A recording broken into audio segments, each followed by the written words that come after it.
Hello दोस्तों, welcome back to Gabbar Singh tutorials. हमारे class में एक बार फिर से हम तुम्हारा स्वागत करते हैं। पिछले क्लास में हम लोगों ने बातें करी थी कि ऑर्गेनिक कंपाउंड्स का बॉइलिंग पॉइंट कैसे कैसे बदलता है, और प्रॉमिस किया था कि अगले क्लास में हम लोग मेल्टिंग पॉइंट पर डिस्कशन करेंगे। तो बस अपने प्रॉमिस के अकॉर्डिंग हम फिर से हाजिर हैं और आज के क्लास में हम लोग मेल्टिंग पॉइंट पर थोड़ी बातें करने जा रहे हैं। Melting points of organic compounds. तो हमारे मन में सबसे पहले चीज तो ये होना चाहिए कि जो मेल्टिंग पॉइंट होता है वो सॉलिड्स के ऊपर अप्लाई किया जाता है। मतलब हम सॉलिड्स को मेल्ट करते हैं।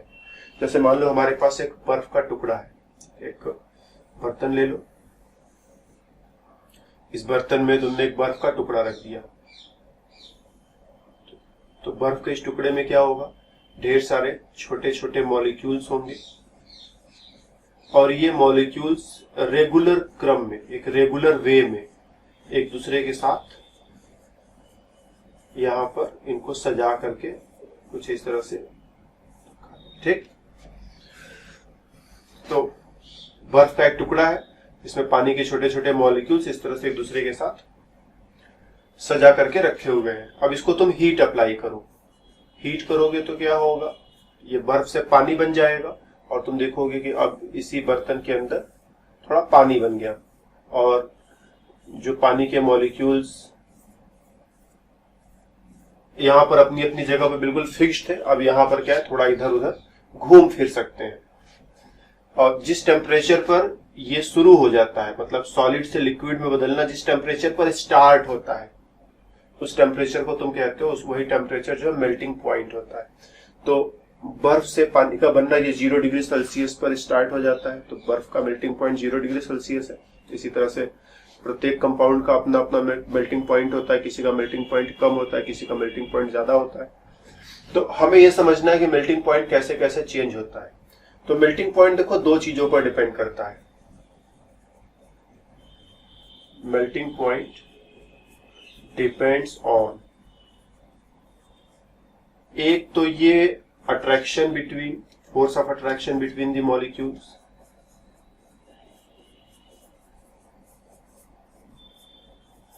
force of attraction between the molecules, molecules के बीच में कितना force of attraction है उस पर डिपेंड करता है। और दूसरा packing of the molecules,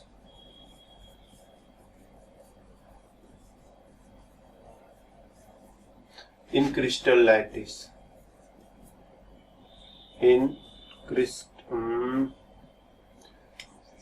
packing of the molecules in crystal lattice, दो चीजों पर डिपेंड करता है। फोर्स ऑफ अट्रैक्शन की बात हमने पिछले क्लास में, बॉइलिंग पॉइंट वाले क्लास में खूब जोर से करी थी। तो जो बात वहां पर वैलिड थी वो बात यहाँ पर भी वैलिड है। जैसे जैसे फोर्स ऑफ अट्रैक्शन वहां बदल रहा था वैसे वैसे फोर्स ऑफ अट्रैक्शन वहां यहाँ पर भी बदलेगा। तो जैसे अपने पास एक मॉलिक्यूल है, ये है CH3 CH2 CH2 CH2 and CH3, ठीक। अब इस कार्बन को हटा करके हम एक फ्लोरीन लगा दें, तो फ्लोरीन क्या होता है, फ्लोरीन के लगाने से मॉलिक्यूलर वेट पर कोई बहुत फर्क पड़ेगा नहीं। इन दोनों ग्रुप्स का मॉलिक्यूलर वेट नियरली पास पास ही है, तो मॉलिक्यूलर वेट पर कोई फर्क पड़ेगा नहीं बहुत ज्यादा। लेकिन फ्लोरीन क्या है, फ्लोरीन बहुत इलेक्ट्रोनेगेटिव है, तो यहाँ माइनस यहाँ प्लस, जबकि यहाँ पर ऐसा कुछ नहीं है। यहाँ पर ज्यादा डाइपोल काम कर रहा है, डाइपोल काम करने की वजह से फोर्स ऑफ अट्रैक्शन ऊंचा रहेगा। फोर्स ऑफ अट्रैक्शन ऊंचा रहने से इसका मेल्टिंग पॉइंट ज्यादा होगा, इसका मेल्टिंग पॉइंट कम रहेगा। तो फोर्स ऑफ अट्रैक्शन पर जो मेल्टिंग पॉइंट डिपेंड करता है, ये हम लोग, कोई मुश्किल काम है इसको समझना नहीं है। मॉलिक्यूल्स के बीच में जितना ज्यादा फोर्स ऑफ अट्रैक्शन होगा उनको अलग करना उतना मुश्किल होगा, उतना ज्यादा हीट दोगे उतना ज्यादा टेम्परेचर बढ़ाओगे, इसीलिए फोर्स ऑफ अट्रैक्शन ज्यादा तो मेल्टिंग पॉइंट ज्यादा। इसका एक बड़ा ही अच्छा एग्जांपल मिलता है हमको अगर हम आयनिक कंपाउंड और कोवेलेंट कंपाउंड के बीच में कंपैरिजन करें। जैसे मेरे पास NaCl हो और मेरे पास CH3 CH2 Cl हो। NaCl में सोडियम 23 और क्लोरीन का वेट जो है 35.5। CH3 CH2 Cl में क्लोरीन वही 35.5 और इसका जो वजन है वो है 29। तो दोनों का जो टोटल वेट निकालोगे, इसका टोटल वेट निकालो, इसका टोटल वेट निकालो, तो इसके मॉलिक्यूलर वेट और इसके मॉलिक्यूलर वेट में बहुत अंतर नहीं, लेकिन एक आयनिक कंपाउंड और एक कोवेलेंट कंपाउंड है। यहाँ पर कंप्लीट प्लस और कंप्लीट माइनस है, यहाँ पर डेल्टा प्लस और डेल्टा माइनस है, तो यहाँ थोड़ा बहुत अट्रैक्शन काम करेगा, जबकि यहाँ पर क्या है, बहुत जोर से अट्रैक्शन काम कर रहा है। स्पेशली क्रिस्टल लाइटिस में बात कर रहे हैं। क्रिस्टल लाइटिस में क्या होगा, सोडियम आयन है, फिर क्लोराइड आयन है, फिर सोडियम आयन है, फिर क्लोराइड आयन है, फिर सोडियम आयन है, और फिर क्लोराइड आयन है, और फिर सोडियम के नीचे क्लोराइड, क्लोराइड के नीचे सोडियम, सोडियम के नीचे क्लोराइड, क्लोराइड के नीचे सोडियम, सोडियम के नीचे क्लोराइड, और क्लोराइड के नीचे सोडियम। इस वे में जो है, इसको हम एक बार और कंप्यूटर होने का फायदा उठा ले हम, तो इस वे में जो है ढेर सारे सोडियम क्लोराइड साथ में क्रिस्टल के अंदर रहेंगे, और जो क्लोराइड है वो अपने आसपास के सभी सोडियम एटम्स के साथ अट्रैक्शन करेगा, इसके साथ भी अट्रैक्शन करेगा, इसके साथ, इसके साथ, इसके साथ, और सबके साथ बड़ा जोरदार अट्रैक्शन है, क्योंकि कंप्लीट प्लस कंप्लीट माइनस। इसी तरह से जो सोडियम है वो अपने आसपास के सभी क्लोराइड्स के साथ, इसके साथ, इसके साथ, इसके साथ, इसके साथ, सबके साथ खूब जोर से अट्रैक्शन करेगा, और बहुत ही स्ट्रॉन्ग फोर्स ऑफ अट्रैक्शन की वजह से आयनिक कंपाउंड जैसे NaCl का मेल्टिंग पॉइंट बहुत ऊंचा होता है। NaCl का मेल्टिंग पॉइंट कुछ 800 से 900 डिग्री सेल्सियस के बीच में होता है, ठीक, हमें एग्जैक्टली नहीं याद है, लेकिन इधर ही कहीं होता है।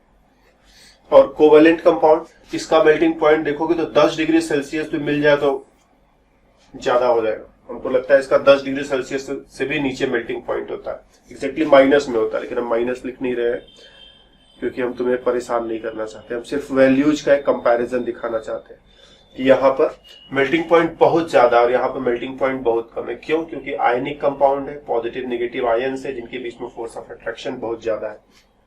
और यहाँ पर क्या है, एक तरफ डेल्टा प्लस, एक तरफ डेल्टा माइनस, मतलब डाइपोल की तरह से मॉलिक्यूल बिहेव करेगा, और जब मॉलिक्यूल डाइपोल की तरह से बिहेव करता है तो क्या होता है, क्या तो ये रहा मॉलिक्यूल, इधर प्लस इधर माइनस, फिर ऐसा ही दूसरा मॉलिक्यूल प्लस और माइनस दोनों के बीच में थोड़ा सा अट्रैक्शन, फिर अगला मॉलिक्यूल, फिर प्लस और माइनस, फिर थोड़ा सा अट्रैक्शन। तो ये डाइपोल डाइपोल अट्रैक्शन है, डाइपोल डाइपोल अट्रैक्शन। ये अट्रैक्शन कमजोर होता है, अट्रैक्शन कमजोर होता है तो यहाँ मेल्टिंग पॉइंट कम मिलेगा, और ये आयनिक अट्रैक्शन ही बहुत स्ट्रांग होता है, इसीलिए यहाँ पर मेल्टिंग पॉइंट तुम्हें ज्यादा देखने को मिलता है। तो आयनिक कंपाउंड्स का मेल्टिंग पॉइंट काफी ज्यादा होता है, कोवेलेंट कंपाउंड्स का मेल्टिंग पॉइंट बहुत कम होता है, क्योंकि फोर्स ऑफ अट्रैक्शन का मामला है। फिर दूसरा पॉइंट हमने लिखा था कि मेल्टिंग पॉइंट एक तो फोर्स ऑफ अट्रैक्शन पर डिपेंड करता है, और दूसरा point packing of the molecules in crystal lattice, molecules की क्रिस्टल लैटिस में पैकिंग के ऊपर भी डिपेंड करता है।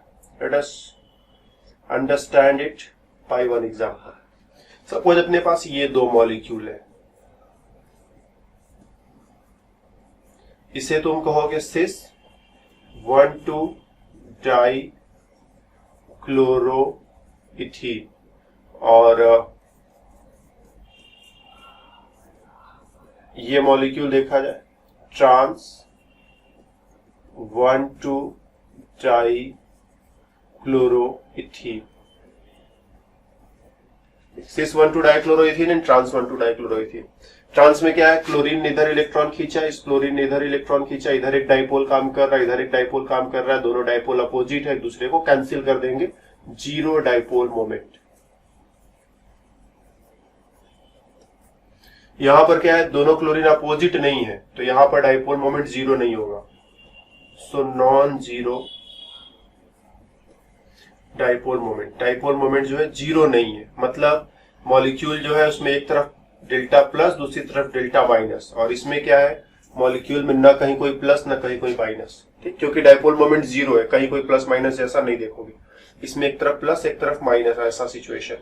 तो जब ऐसे ऐसे मॉलिक्यूल्स, दो मॉलिक्यूल्स पास में आ जाए, तो इधर माइनस इधर प्लस, इधर माइनस इधर प्लस, ठीक, तो इसका जो प्लस वाला एंड है इसके माइनस वाले एंड को अट्रैक्ट करेगा। फिर ऐसा है, तीसरा मॉलिक्यूल बगल में आया, इसमें भी वही माइनस और प्लस है, तो इसका प्लस वाला एंड इसके माइनस वाले एंड को अट्रैक्ट करेगा। यहाँ पर क्या हो रहा है, डाइपोल डाइपोल अट्रैक्शन काम कर रहा है।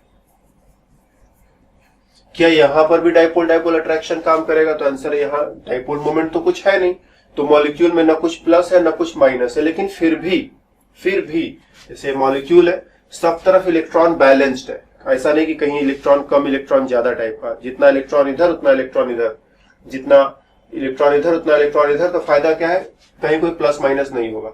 लेकिन फिर भी जैसे हम लोग खूब आराम आराम से चलते हैं, ठीक, आराम आराम से चलते, एक एक कदम आगे बढ़ा करके संभल संभल के चलते, गिरते नहीं है। जब छोटे रहते हैं तो गिरते ज्यादा है, चलते कम है, लेकिन एक बार बड़े हो जाते हैं, चलना सीख जाते हैं तो गिरते नहीं है, इत्मीनान से चलते हैं। फिर भी कभी कभी जो है दोनों पैर ऐसे ही आपस में फंस गया या कुछ डिस्टरबेंस आ गया, हम थोड़ा लड़खड़ा जाते हैं, गिरने वाले होते, फिर गिरते गिरते संभल जाते हैं। तो वैसा ही यहाँ पर ढेर सारे इलेक्ट्रॉन इधर उधर रैंडमली घूम रहे हैं। कभी कभी ऐसा होगा कि एक तरफ इलेक्ट्रॉन ज्यादा डेल्टा माइनस और दूसरी तरफ डेल्टा प्लस, ठीक। तो ये नॉन पोलर मॉलिक्यूल है, नॉन पोलर मॉलिक्यूल है। इसमें आया डिस्टरबेंस, अपने आप चलते चलते जैसे हम लड़खड़ा जाते हैं वैसे इलेक्ट्रॉन भी उसी में घूम रहा है, कभी कभी घबरा जाता है, एक तरफ ज्यादा एक तरफ कम, तो एक तरफ माइनस एक तरफ प्लस। इसको बोलोगे टेम्पोररी डाइपोल। टेम्पोररी डाइपोल मतलब ये अभी ऐसा नहीं कि अब एक बार हम लड़खड़ा गए तो पूरा घर तक गिरते गिरते ही पहुंचेंगे, एक बार लड़खड़ा गए ठीक है, फिर संभल जाएंगे, फिर घर तक इत्मीनान से जाएंगे। तो वैसे ही टेम्पोररी डाइपोल है कि थोड़ी देर में खत्म हो जाएगा। लेकिन इस टेम्पोररी डाइपोल की वजह से भी एक मॉलिक्यूल और दूसरे मॉलिक्यूल में फोर्स ऑफ अट्रैक्शन काम करता है। तो इस पर डाइपोल आया माइनस और प्लस, फिर ये बगल वाले को डिस्टर्ब करेगा। जैसे हम गिरे और बगल वाले के ऊपर गिर गए, तो बगल वाले के ऊपर गिर गए तो वो नहीं भी गिरने वाला था, उसने कुछ गड़बड़ नहीं की, गड़बड़ हमने की। हम गिर रहे थे, अब बगल वाले के ऊपर गिर गए, वो भी बेचारा गिरने लगा, और वो अपने बगल वाले के ऊपर गिर गया तो तीसरा वाला भी गिरने लगेगा। तो इस पर अभी डाइपोल आया, इसकी वजह से इसमें भी, ठीक, इसका प्लस वाला एंड क्या करेगा, इसके इलेक्ट्रॉनों को खींचेगा, तो इधर थोड़ा इलेक्ट्रॉन ज्यादा माइनस और इधर थोड़ा इलेक्ट्रॉन कम प्लस। तो इसमें टेम्पोररी डाइपोल, टेम्पोररी डाइपोल, और इसमें इसकी वजह से डाइपोल आ जाए तो बोलते हैं इंड्यूस्ड डाइपोल। और दोनों के बीच में फोर्स ऑफ अट्रैक्शन है, और इस फोर्स ऑफ अट्रैक्शन की वजह से मेल्टिंग पॉइंट या बॉइलिंग पॉइंट जो भी ऊपर नीचे हो जाए। तो ये वाला फोर्स ऑफ अट्रैक्शन ज्यादा, ये वाला फोर्स ऑफ अट्रैक्शन ज्यादा। यहाँ परमानेंट डाइपोल है, मतलब प्लस माइनस हमेशा हमेशा रहेगा। और यहाँ पर क्या है, यहाँ पर क्या है, इस केस में वैसे लाइन खींच देते हैं पहले। इस केस में क्या है, मॉलिक्यूल में पहले कोई डाइपोल नहीं था, थोड़ा डिस्टरबेंस हुआ, थोड़ा डिस्टर्ब हो गया, थोड़ा लड़खड़ा गया, तो एक तरफ प्लस एक तरफ माइनस। फिर इसकी वजह से बगल वाले में डिस्टरबेंस हुआ, उसमें इंड्यूस्ड डाइपोल और दोनों के बीच में अट्रैक्शन। फिर इसकी वजह से और बगल वाले में डिस्टरबेंस होगा, ठीक, इसमें अट्रैक्शन। तो ये अट्रैक्शन ज्यादा कि ये अट्रैक्शन ज्यादा, तो डाइपोल डाइपोल अट्रैक्शन स्ट्रांग होता है, इंड्यूस्ड डाइपोल और टेम्पोररी डाइपोल टाइप का अट्रैक्शन जो होता है वो कमजोर होता है। तो अगर ये अट्रैक्शन स्ट्रांग है और ये अट्रैक्शन कमजोर है, तो मेल्टिंग पॉइंट जब हम कंपेयर करेंगे, हम इन दोनों का मेल्टिंग पॉइंट कंपेयर करेंगे, क्लोरीन क्लोरीन, हाइड्रोजन हाइड्रोजन, और chlorine chlorine, opposite opposite, hydrogen hydrogen, opposite opposite, melting point किसका ज्यादा होना चाहिए। तो हम कहेंगे यहाँ डाइपोल है, ठीक, यहाँ परमानेंट डाइपोल है, हमेशा एक तरफ प्लस एक तरफ माइनस रहेगा। और इसमें क्या है, कोई परमानेंट डाइपोल नहीं है, लेकिन टेम्पोररी डाइपोल आ गया है। तो यहां ज्यादा अट्रैक्शन कि यहां ज्यादा अट्रैक्शन, तो अट्रैक्शन तो यहां ज्यादा समझ में आ रहा है, वहां कम अट्रैक्शन समझ में आ रहा है। मेल्टिंग पॉइंट इसका ज्यादा कि मेल्टिंग पॉइंट उसका ज्यादा, तो यहां पर ज्यादा अट्रैक्शन तो ज्यादा मेल्टिंग पॉइंट होना चाहिए। यहाँ पर टेम्पोररी डाइपोल है, कम अट्रैक्शन है, कम अट्रैक्शन है, तो मेल्टिंग पॉइंट भी कम होना चाहिए। इसका मेल्टिंग पॉइंट ज्यादा होना चाहिए, इसका मेल्टिंग पॉइंट कम होना चाहिए। लेकिन हम क्या देखते हैं, मेल्टिंग पॉइंट उसका ज्यादा है। पहले पूरा इतनी देर से कहानी समझाई कि मेल्टिंग पॉइंट इसका ज्यादा होना चाहिए, क्यों, क्योंकि इसमें डाइपोल है, डाइपोल की वजह से अट्रैक्शन, उसमें डाइपोल परमानेंट है नहीं, अट्रैक्शन बहुत जोर से है नहीं, तो वहां मेल्टिंग पॉइंट कम होना चाहिए, यहाँ मेल्टिंग पॉइंट ज्यादा होना चाहिए। लेकिन जब हम देखते हैं, चेक करते हैं, तो पता चलता उसका मेल्टिंग पॉइंट ज्यादा हो गया। क्यों उसका ज्यादा हो गया, उसके पीछे चक्कर है।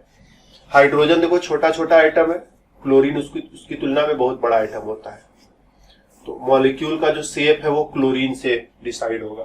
तो यहां पर मॉलिक्यूल का शेप देखो कुछ इस तरह से जा रहा है ना, ऐसे ऐसे ऐसे, हम ऐसे बना दें, और यहां मॉलिक्यूल का शेप कुछ इस तरह से जा रहा है, ऐसे ऐसे ऐसे।